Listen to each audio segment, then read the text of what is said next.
this is a good example of what happens with me when I start with a recycled canvas and start building layers. This has been one that I've had on the easel for a very long time and worked on it on and off and put it away and didn't know what to do with it. It started out, this whole frame and canvas was from a Goodwill. It cost a few dollars, so I was very happy about that. And I started by taping off the edges so that I wouldn't paint too much on the frame, so I'd have a framed piece when I was done. So that was happy. It started out with some very heavy jewelry people had given me. I love recycled things, and people now are just flooding me with wonderful things to add to my things. It had the shells, and it had some of the jewelry, and a little face was starting to start out in the beginning. And then as it, and this is using acrylic in layers, the next phase happened, the two phases on the side here that were kind of supplementary started appearing, and I was adding more things as I did that layer, and I realized, oh, I think this is going to be, I was stumped until I got the idea of making this a symbolic self-portrait with me and my daughters being featured very symbolically. They don't look like us, but after I got that thought, it was very easy for me to proceed because I thought, this is just for me. I don't have, it's going to be things that are meaningful to me. So I just played with what I liked that was around me. And in my art studio here, I have drawers and things of stuff from the past that are just going to be sitting in the drawers if I don't take them out. So I thought, I'll just use some of that stuff. And I came across things from in the 70s, I think. I had a shop in Indianapolis called Through the Looking Glass. It was just a little room in our house. And at that time, the smiley faces were big, and I did have some smiley faces. And we featured papier-mâché animals, and we did jewelry and papier-mâché, and some of that is in here. And then I got to thinking, my husband, I had a picture of him, and he is not with us anymore, but now he's here in my painting. And when I see feathers and coins, I think of David. So there's feathers and coins.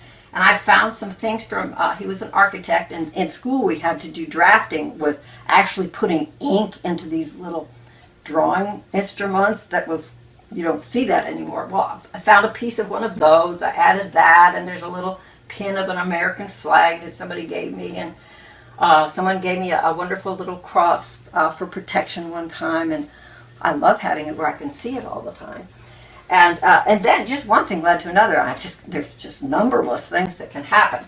Back on my porch, I had a wicker cabinet that was falling apart, and it had these little pieces that were just wonderful little spirals, and I thought, well, that's really nice. It kind of echoes some of the shapes I like to use, so there's some of those in there.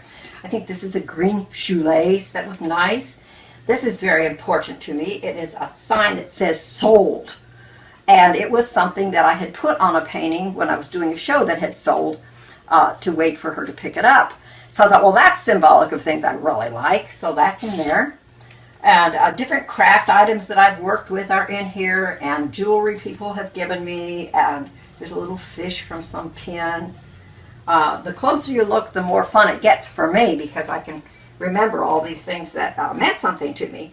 I found my old box of buttons from my mom, and there were some interesting old buttons that I put on there, so there's a little piece of her in there. And I have a hobby that not everybody knows about. I love to go gambling and play slot machines, and I happened to find a Harris matchbook cover. I thought, well, that's meaningful to me. I put that in there, and I had some dice, even though I don't really do dice games. But anyway, that's a part of what is fun for me. And I found some old keys. I don't even remember which houses they were from, but they're definitely not usable these days. So those are in there, and there's a little bell, and there's an old card from my businesses. Sheet music, of course, is under everything. In fact, the sheet music was a really big element in me starting to be interested in collage because I had a whole book of sheet music that was falling apart. I think it was Rhapsody in Blue. It was 30-some pages, and I couldn't throw it away. And so I thought, well, I'll take it apart and use it in a painting. And that began my collage series where I took pieces of sheet music and put it on there with other things. So there's always, there usually is sheet music in my collage pieces, and that kind of comes through underneath. And then I'll usually put on some extra notes to emphasize that theme. So everywhere I look in here, it brings back nice memories for me. And I even have some of my prints, pictures of some of my prints. Here's one of the lily pieces, the golden lotus that I have done, and there's some roses. You have to really look to see these.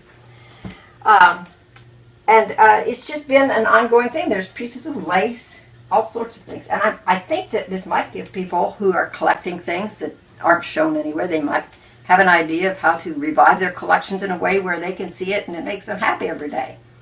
So I have on this one too, this is one of those that has gone through many, many layers. I signed it several times hoping that that was done, and then the next day I'd look at it and think, no, you're not done. So I have signed it again, and I'm hoping that this is the end, but it probably isn't.